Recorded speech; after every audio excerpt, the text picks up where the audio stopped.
Morning everyone. आज हम लोग सेम टॉपिक को कंटिन्यू करेंगे कि ग्रेजुएट इंजीनियर्स का क्या क्या रोल रहेगा कंस्ट्रक्शंस में। और लास्ट टाइम हम लोगों ने प्लानिंग इंजीनियर का कवर किया था एंड एस्टिमेशन इंजीनियर का भी कवर किया था। आज हम लोग प्रोक्यूरमेंट में क्या रोल प्ले कर सकते हैं उसको भी हम लोग देख लेंगे। प्रोक्यूरमेंट में एक ग्रेजुएट इंजीनियर, चाहे वो इलेक्ट्रिकल का हो या मैकेनिकल हो या इंस्ट्रूमेंटेशन इंजीनियर हो या सिविल इंजीनियर हो, बहुत अहम रोल प्ले कर सकता है, क्योंकि non technical person can not evaluate the technical evaluation of the material. हर एक मटेरियल का एक टेक्निकल डाटा शीट रहता है और वेंडर के साथ जो क्लाइंट का जो टेक्निकल डाटा शीट जो है उसको टैली करना पड़ता है। टैली करने के बाद उसमें कम से कम 25 to 30 आइटम्स रहते हैं, उसको हमको टैली करना पड़ता है।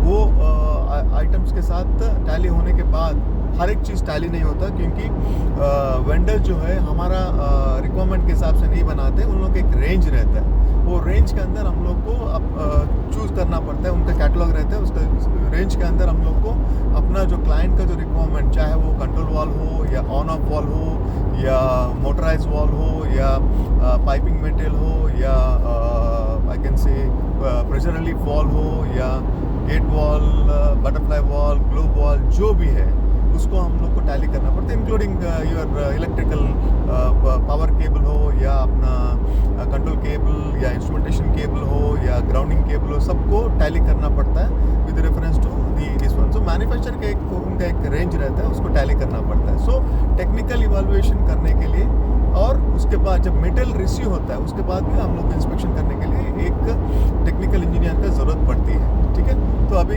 लेट्स टॉक अबाउट उनका क्या क्या रोल रहता है। फॉर एग्जांपल अभी जो टेक्निकल इंजीनियर जो प्रोक्यूरमेंट में रहता है, द मोमेंट द प्रोजेक्ट से जब रिक्वायरमेंट आता है कि हम लोग को पर्टिकुलर कंट्रोल वॉल चाहिए, तो उसके साथ में एक डाटा शीट रहता है। Data sheet will be provided by the operation. उनका सर्विस के हिसाब से उनको एक वॉल चाहिए होता है, तो फिर उसको हम लोग को टैली करना पड़ता है वेंडर के साथ। So how the role will be the technical engineer in the procurement. The moment he receive that things, इनका जो क्लरिकल स्टाफ रहते हैं उनको बोलता है कि RFQ भेजो, जो जितने भी वॉल सप्लायर्स हैं उसके पास रिक्वेस्ट फॉर कोटेशन भेजने के लिए ये कर देता है। जैसे वो रिक्वेस्ट फॉर कोटेशन फ्लोट कर देते हैं मार्केट में, अलग अलग क्लाइंट से अलग अलग वेंडर से डाटा शीट पहले आएगा। वो सप्लाई ये नहीं करेगा, कोटेशन नहीं सबमिट करेगा, वो डाटा शीट सबमिट करेगा। कौन सा चाहिए आपको, उनको उनका कैटलॉग वो दे देगा, हमारे पास ये वैरायटी का वॉल्व्स है, आप उसमें से आपको कौन सा चाहिए आप पिक करो, उस हिसाब से they will submit the quotation. अभी उसमें से पैरामीटर्स क्या क्या रहेगा? पैरामीटर्स रहेगा प्रेशर, टेम्परेचर, सर्विस के बेसिस से हवाले से इंटरनल वॉल का लाइनिंग, और अगर कंट्रोल वॉल है तो इंस्ट्रूमेंटेशन का भी पार्ट रहता है उसमें। ठीक है, तो ऑल दोज पैरामीटर्स को कंपेयर करना पड़ता है क्लाइंट का डाटा शीट से, इसमें कंपेयर करना पड़ता है डायमीटर, ऑल दोज थिंग्स। वो पूरा उसका जो बॉडी मेटेरियल होता है वॉल्स का, सोर सर्विसेज के लिए अलग रहता है। सोर service in the sense corrosive, और नॉन सोर इसके लिए अलग रहता है। तो ये सब चीज़ पैरामीटर्स है। तो उसको कंपेयर करना पड़ता है line by line, item by item को कंपेयर करना पड़ता है। कंपेयर करके एक रेंज रहता है। टेम्परेचर, अभी सपोज इनका जो ऑपरेशन का जो temperature for example 200 degree max, ठीक है, हम लोग को 200 डिग्री तक का हम लोग को चाहिए, तो उसमें 200 डिग्री के लिए वो वॉल नहीं बनाते वो लोग बनाएगा एक 0 to 100, 100 to 300, ऐसा करके उनके एक रेंज रहता है, तो उस हिसाब से बनाता है। प्रेशर में भी सेम, ओके, प्रेशर में भी सेम। उसमें जैसे ही प्रेशर का जो ये बढ़ता है, लेट्स से फॉर 100 बार, 200 बार, 300 बार, ऐसे प्रेशर बढ़ता है, तो उसका वॉल का रेटिंग रहता है, रेटिंग बढ़ जाता है। लाइक 1500 रेटिंग रहेगा, पाउंड्स रहेगा, और 3000 पाउंड्स रहेगा, 6000 पाउंड्स रहेगा, ऐसा करके उनका एक मैक्सिमम लिमिट वो डाल देता है। उसमें से हमको चूज़ करना है। We don't need to choose, let's say for example अगर 50 बार का अगर प्रेशर है, we don't need to choose 3000 pounds या पाउंड्स का रेटिंग का वॉल चूज़ करने की ज़रूरत नहीं। इसके लिए एक टेक्निकल पर्सन उधर प्रेजेंस की ज़रूरत है टू टैली करने के लिए।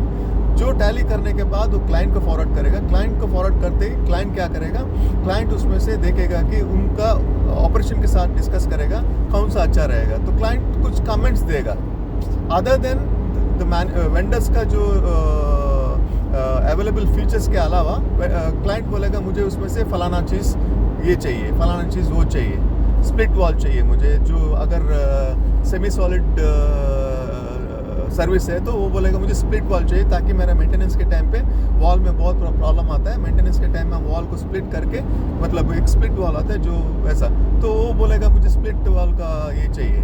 तो फिर वेंडर चेक करेगा, क्रॉस चेक करेगा उनके पास स्प्लिट वॉल का वैरायटी है क्या करके।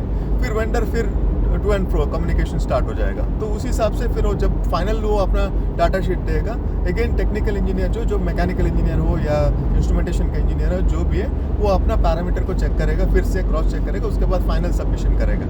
जब फाइनल सबमिशन होने के बाद जब क्लाइंट एक्सेप्ट करेगा या क्लाइंट का ऑपरेशन एक्सेप्ट करेगा, एक्सेप्ट करने के बाद उसको फाइनल ऑर्डर प्लेस किया जाता है। फाइनल ऑर्डर प्लेस करने से पहले ब्रांड इम्पॉर्टेंट है।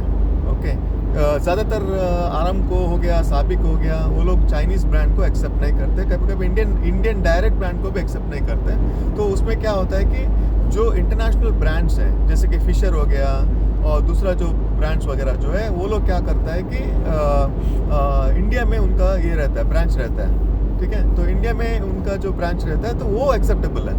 Okay, even it is made in India but the design is from the that particular vendor। so उसमें क्या होता है कि हम लोग को चूज़ करना पड़ता है वो सब लोग सप्लाई नहीं करते, उनको एक यूनिक सप्लायर रहता है, यूनिक डिस्ट्रीब्यूटर रहता है, ठीक है। वो पर्टिकुलर सप्लायर को हमको चूज़ करना पड़ता है no matter what is the price range.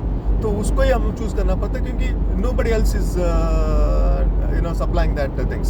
सो उसी के पास जाना पड़ता है। फिर उसके बाद delivery duration is one more factor है प्रोक्योरमेंट में। डिलीवरी ड्यूरेशन का हम लोग को चेक करना पड़ता है कि कितना ड्यूरेशन डिलीवरी पीरियड रहता है, वो क्लाइंट का इसमें सूट करता है कि नहीं, उसके साथ नेगोशिएट करके कम कर सकते हैं क्या, तो वो पूरा हम नेगोशिएट करना पड़ता है, पहली चीज़। दूसरी बात, जो वारंटी पीरियड होता है वॉल वगैरह जो है उसका एक पर्टिकुलर वारंटी पीरियड होता है। यूजुअली 12 मंथ्स का वारंटी पीरियड रहता है। जैसे कि मेटल आने के बाद 12 मंथ्स का वारंटी पीरियड चालू हो जाता है। सो ये सब फैक्टर्स रहते हैं और कमर्शियल फैक्टर्स रहते हैं। 50% एडवांस, 50% बिफोर डिलीवरी, ऐसा करे उनका कमर्शियल टर्म्स है, वो कमर्शियल वाला टेक केयर करेगा।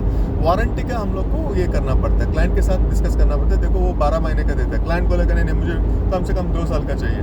सो ऐसा, तो ये सब फैक्टर्स रहते हैं। ये जो कम्युनिकेशन जो है, ये जो प्रोक्योरमेंट इंजीनियर होता है वो कम्युनिकेट करता है क्लाइंट के साथ और वेंडर के साथ। Is like a bridge between vendor and client. और ऐसा नहीं कि आपने फोर्समैन का काम करना है, इधर से ले लिया इधर सब, ऐसा नहीं। आप वेंडर से डॉक्यूमेंट्स रिसीव करने के बाद you have to go through all those parameters और क्लाइंट को जो पैरामीटर्स है उसको स्टडी करना है, स्टडी करके कंपेयर करना है शॉर्ट ड्यूरेशन के अंदर।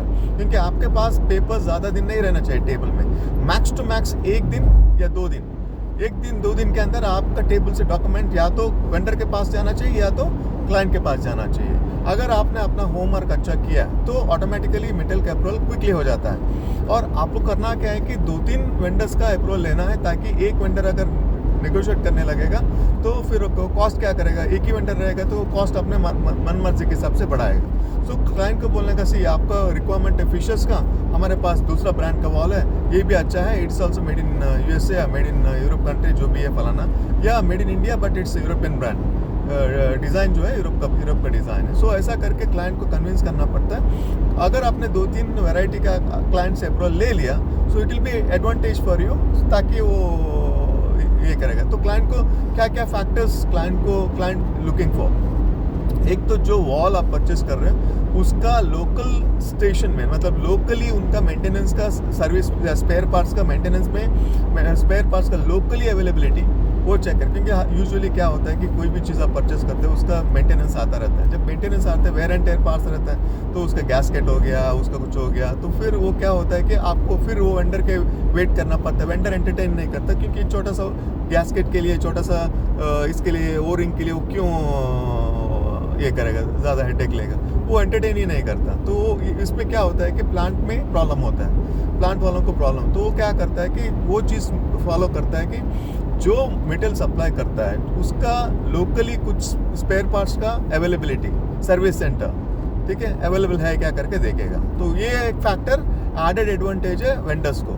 सो बहुत सारे चीज़ों में क्या होता है कि सऊदी अरेबिया में specially most of the European countries का एक तो डीलर रहता है, मतलब डिस्ट्रीब्यूटर रहता है, सोल डिस्ट्रीब्यूटर रहता है, प्लस साथ में सर्विस सेंटर भी रहता है। तो उसमें क्या होता है कि अगर मान लो कि 6 महीने के बाद उनका एक शटडाउन चला, 6 महीने के बाद वो वॉल का टेस्टिंग कराना है या कैलिब्रेशन कराना है, या तो उस टाइम पे क्या होता है कि वो सीधा वो इसके ऊपर अगर वारंटी में ये है कवर्ड है तो सीधा सर्विस सेंटर को भेजेगा, सर्विस सेंटर को भेज के वहाँ पे वो कैलिब्रेशन और टेस्टिंग वगैरह करा के फिर उसका पूरा ये करा के वो ये कर सकता है। तो that is one advantage for this one, ठीक है। सो ये सब चीज़ जो है इसमें टेक्निकल इंजीनियर्स का रोल रहता है। So this is how it is. Procurement में क्या होता है कि हम लोग क्या करते हैं, टेक्निकल का जो इंजीनियर रहता है वो टेक्निकली इवेलुएट करता है। टेक्निकल इवेलुएशन मैंने आपको जो बोला, वारंटी और उसका जो ब्रांड और उसका जो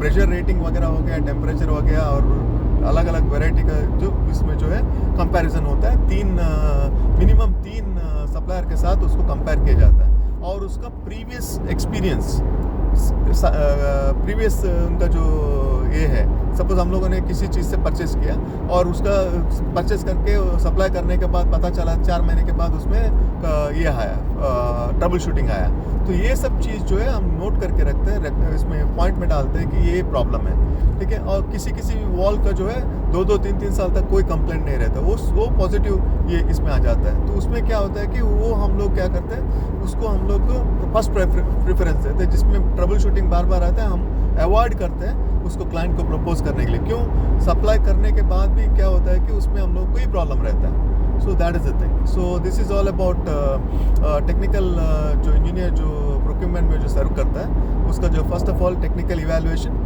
सेकेंडली जो स्टडी करना, जो उसका जो डाटा शीट को स्टडी करना, क्लाइंट का रिक्वायरमेंट को स्टडी करना, वेंडर का जो प्रपोजल है उसको स्टडी करना, उसको कंपेयर करना, कंपेयर करने के बाद वेंडर के साथ वारंटी का डिस्कशन करना, क्लाइंट के साथ भी वारंटी डिस्कशन करना, और वेंडर के साथ ये चेक करना कि उनका जो सर्विस सेंटर्स अवेलेबल है कि in case of any trouble shooting. Okay, ये पैरामीटर्स कंपेयर करना पड़ता है। और डाटा शीट का मैं आपको बोल रहा हूँ कि कम से कम 20-25 फैक्टर्स रहते हैं, उसको कंपेयर करना पड़ता है। बॉडी मेटल होता है, उसका प्रेशर रेटिंग रहता है, टेम्परेचर रेटिंग रहता है, और उसके बाद कोई जो स्प्लिट वॉल का जो कॉन्सेप्ट है वो रहता है, और बहुत सारा जो वैरायटी ऑफ वॉल्स रहता है। और उनका जो प्रपोजल है तो वो पर्टिकुलरली कभी कभी क्या करता है कि वेंडर बोलता है कि ये पर्टिकुलर सर्विस के लिए ये मटेरियल ये चूज़ करो करके बोलता है। तो वो सेम प्रपोजल हम क्लाइंट को भी प्रपोज कर सकते हैं कि हम देखो ये vendor is proposing this particular things. So ये पैरामीटर्स चेक करना जो रोल है वो अपना टेक्निकल इंजीनियर उसमें काम करता है। आप ये मत समझो कि वो सिर्फ एक वॉल कर रहेगा, नहीं, कभी कंट्रोल वॉल कर रहेगा तो कोई चीज़ पाइपिंग मेटल कर रहेगा, कोई चीज़ फायर फाइटिंग का, अगर मान लो कि फायर फाइटिंग का आपको ऑर्डर्स मिला, फायर फाइटिंग में बहुत सारा फैक्टर्स रहता है, बहुत सारा फैक्टर्स रहता है। ओके, वो पूरा जो एंड कनेक्शन जो है वो उनका अलग फिशेस टाइप का एंड कनेक्शन रहता है, वो अलग ये रहता है। तो वो पूरा चेक करना पड़ता है, वेंडर के साथ डिस्कशन करना पड़ता है, डिलीवरी स्केड्यूल और warranty issues, quality issues, brand issues, और डिलीवरी पीरियड का कौन सा ड्यूरेशन के अंदर डिलीवर करेगा, वो पूरा फैक्टर्स को वेरीफाई करना पड़ता है। Okay, so these are the things. That's it from today. Thank you very much. So बने रहिए। प्रोक्योरमेंट ऑल्सो एक बहुत अच्छा फील्ड है, आप एंट्री कर सकते हो उसमें। Okay, so that is the thing. Good luck, thank you very much.